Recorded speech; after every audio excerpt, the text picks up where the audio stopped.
ইত্তাখিযিল মুমিনুনাল কাফিরিনা আউলিয়া মিন দুনিল মুমিনিন।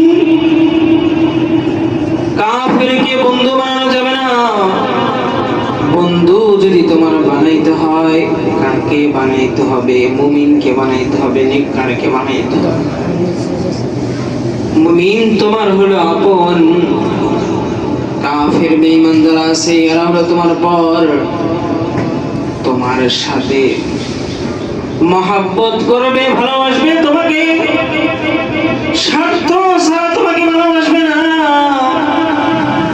স্বার্থের জন্য, তার দিনের দাওয়াতের জন্য তোমাকে মহব্বত করবে, ভালোবাসবে।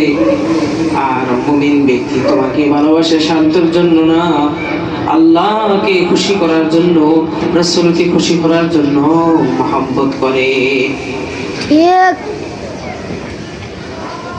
এই জন্য মুমিনকে বন্ধু বানাইতে হবে, মুসলমানকে বন্ধু হিসাবে গ্রহণ করতে হবে। সাহাবায়ে কেরামের কেমন মহব্বত ভালোবাসা ছিল মুমিন ভাইয়ের প্রতি, মুসলমান ভাইয়ের প্রতি। সাহাবায়ে কেরাম যখন মক্কা ছেড়ে মদিনাতে গেলেন, হিজরত করলেন, কিছু নিয়ে যাইতে পারে না। রাসূলুল্লাহ সাল্লাল্লাহু আলাইহি সাল্লাম একজন সাহাবীর ভাগে আনসারদের বাড়িতে সাহাবায়ে কেরামকে বন্টন করে দিলেন যে তুমি অমুক সাহাবীকে তুমি পালবে, তার দায়িত্ব তোমার। তোমার যদি সম্পদ থাকে তাকে তুমি দিবা, তোমার যদি স্ত্রী থাকে তাহলে তোমার স্ত্রীর তালাক দিয়ে তাকে দিয়ে দিবা, মুহাজির ভাইদেরকে দিয়া দেবা, তাদেরকে খাবার খাওয়াবা। তো সাহাবায়ে কেরাম যখন মদিনাতে গেছেন, যাওয়ার পর এতটা তারা মহব্বত করেছেন, ভালোবেসেছেন, নিজের স্ত্রী তালাক দিয়া দ্বীনি ভাইয়ের জন্য দিয়ে দিছেন। সম্পদ নিয়ে যান ভাই, ওই যে আমার সম্পদ, কোনটা আপনার লাগবে, যেটা আপনার পছন্দ হয় সেটাই নিয়ে যান। কেমন মহব্বত, কেমন ভালোবাসা সাহাবায়ে কেরামের ছিলেন, যার কারণে অনেক অল্প সংখ্যক সাহাবী ছিলেন। এত অল্প সংখ্যক হওয়ার পরে তাদের ভিতরে মহব্বত, ঐক্য, ভালোবাসা, এই ভালোবাসার কারণে তারা বিশ্ব জয় করেছে। হযরত ওমর খলিফাতুল মুসলিমিন অর্ধ দুনিয়া শাসন করেছেন, মহব্বত, ভালোবাসা ছিল। আজ আমাদের প্রতি নিজের ভাই বোন ভাইকে দেখতে পারে না, একজন আরেকজনকে শত্রু মনে করে, অথচ তার পাড়া প্রতিবেশী আছে, তার সাথে মহব্বত, ভালোবাসা এতটাই বেশি, কিন্তু নিজের আপন ভাইয়ের সাথে এতটুকু মহব্বত নাই, ভালোবাসা নাই। মুসলমানদেরকে কেমনে ফাটল সৃষ্টি করা যাবে, মুসলমানদেরকে কেমনে নষ্ট করা যাবে, মুসলমানদেরকে কেমনে দুর্বল করা যাবে, এটা ইহুদি খ্রিস্টানরা চক্রান্ত করে। এই জন্য তারা আমাদের ভিতরে সম্পর্ককে নষ্ট করার জন্য তারা বিভিন্ন উপকরণ আমাদের মাধ্যমে দেখায়, সেগুলো আমরা গ্রহণ করেছি, যার কারণে আজকে মুসলমানরা বিশ্বের আনাচে কানাচে যেখানে আছে শুধু নির্যাতিত আর নিপীড়িত। এর কারণ হলো আমি আমার মুসলমান ভাইয়ের প্রতি মহব্বত নাই, ভালোবাসা নাই, তাকে বন্ধু বানাইতে পারিনি, নিজের আপন মনে করতে পারি না।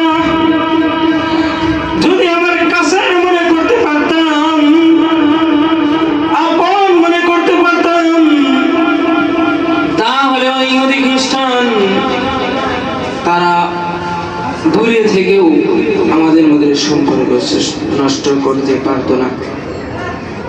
আমাদের বাংলার জমিনে তাদের জায়গা থাকতো না। এর কারণ হলো আমরা আমাদের মাঝে মোহাব্বত ভালোবাসাটা নাই। মদিনায় এক সাহাবী 300 মাইল তার এক মুসলমানের বাড়ি, মুসলিম যুবকের বাড়ি 300 মাইল দূরে মদিনা থেকে গহীন জঙ্গলে তার বাড়ি। মদিনার দিকে সে আসছে, একটা ঘোড়া নিয়ে সে রওনা হয়ে গেছে। আস্তে আস্তে ক্লান্ত হয়ে গেছে, খাবার নাই, ক্লান্ত। একটা যাইতে যাইতে দেখেন সামনে খেজুরের বাগান। খেজুরের বাগান, খেজুরের গাছে গেছে গিয়া ক্ষুধার্ত। দুপুরবেলা রোদ আর রোদ, গাছের নিচেই যখন শুইছে, বাতাসের কারণে, আবহাওয়ার কারণে, মুগ্ধ হওয়ার কারণে ঘুম চলে আসছে। তার যে ঘোড়াটা ছিল সেটা বাইরে রাখে নাই, ওইখান থেকে গিয়া খেজুরের চারাগুলো সে নষ্ট করতেছে। ইতিমধ্যে খেজুর বাগানের মালিক চলে আসছে। মালিক এসে বলেন, দেখেন যে এক ব্যক্তি, এক যুবক শুয়ে আছে এবং ঘোড়াটা তার জমির সব চারাগুলো নষ্ট করে ফেলাইছে। ওই বুড়া বৃদ্ধ বাবাজি একটা ইট নিলেন, একটা পাথরের টুকরো নিলেন, নিয়ে তাকে যখন তাড়ানোর জন্য ওইটা ছুঁড়ে মারলেন, নিক্ষেপ করলেন। মাথায় আঘাত বা রক্তক্ষরণ হয়ে ওইখানে পড়ে রয়েছে, মারা গেছেন। চোখের উপরে সূর্যের তাপ, যখন সূর্যটা লাগছে তখন ঘুম ভেঙে গেছে। যুবক ঘোড়া তালাশ করতেছে, তার বাহন তালাশ করতেছে, তালাশ করে কোথাও পায় না, কোথায় পায় না। একটু দূরে দেখে চারা গাছের ভিতরে ওইখানে পড়ে রয়েছে পাশে এক বৃদ্ধ বাবা। মাথাটা গরম, এখন কি নিয়ে আসে? সফর করতে আসলে সফরটাকে শেষ করবেন, কিভাবে যাবেন? সে তাকে আঘাত করেছে। বৃদ্ধ মানুষ তার আঘাত সহ্য করতে পারে নাই। সহ্য করতে না পেরে এক পর্যায়ে সেও মারা যায়।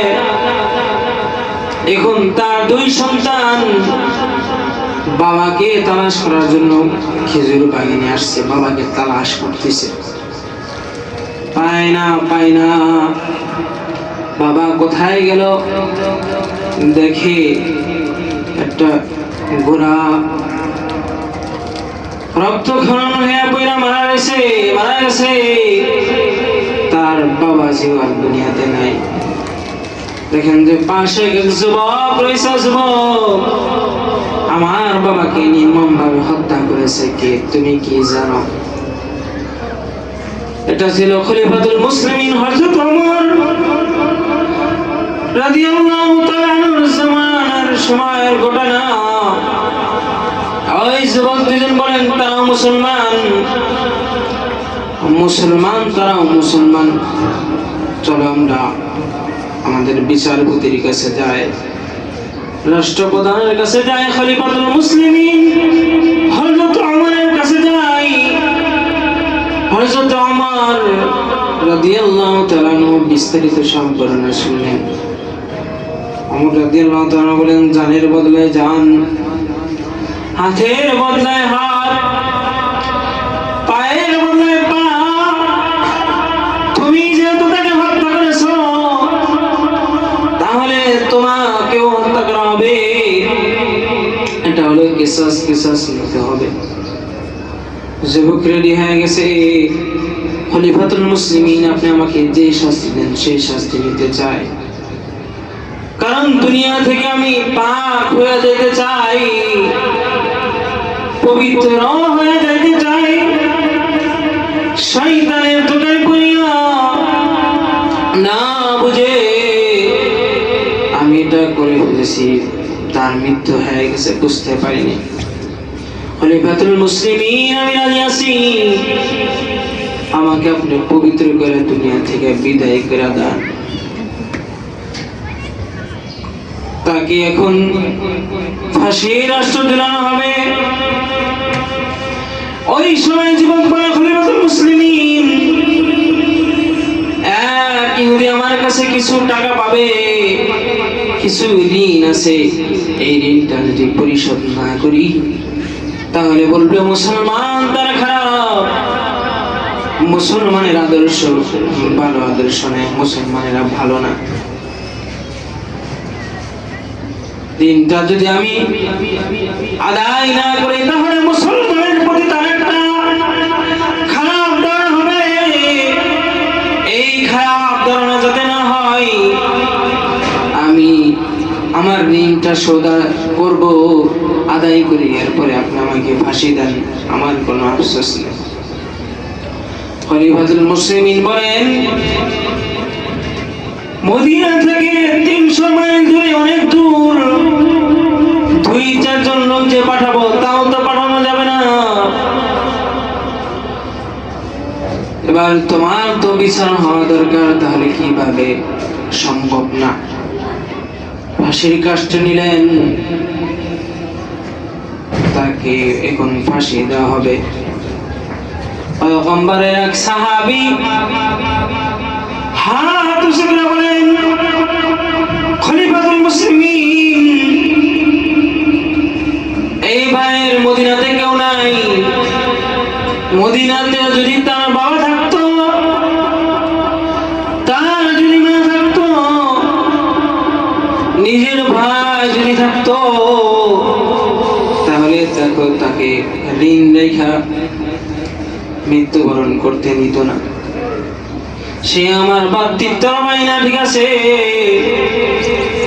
কিন্তু সে তো আমার কোরআনের ভাই, সে তো আমার মুসলমান ভাই, আমি তার জিম্মাদারি হয়ে গেলাম। সে যদি না আসে তাহলে তার পরিবর্তে আমাকে হত্যা করা হবে, কিসাস আদায় করা হবে।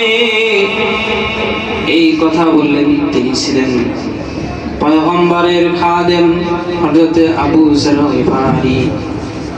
হযরতে আবু যর গিফারি খাদেমে খায়রুল বশর, खिदमतों में जिंदगी भर ना बनाया अपना घर। আল্লাহ রাসূল সাল্লাল্লাহু আলাইহি ওয়াসাল্লামের কাছের সাহাবী, সেই রাজি হয়ে গেল, আমি তার জন্য নিজের জানটাকে দিতে চাই। হযরত ওমর রাদিয়াল্লাহু তাআলা বললেন, যাও। হযরত আবু যর গিফারি তোমার বদলা দিতে যাচ্ছে, যেহেতু তুমি যদি না আসো তাহলে তোমার বদলা নেওয়া হবে আবু যরকে দিয়ে। যেহেতু তোমার দায়িত্ব নিছে, যাও যাও, তোমাকে অনুমতি দিলাম, চলে গেলেন। তবে শুক্রবার জুমার আগে তোমাকে আমার মদিনায় ফিরতে হবে। মদিনায় ফিরে জুমার সালাত আদায় করে এরপরে তোমার হত্যা কার্যক্রম শুরু করা হবে। সবাই তো মদিনার কান্নার রোল পড়ে গেছে। নিষ্পাপ একজন সাহাবী,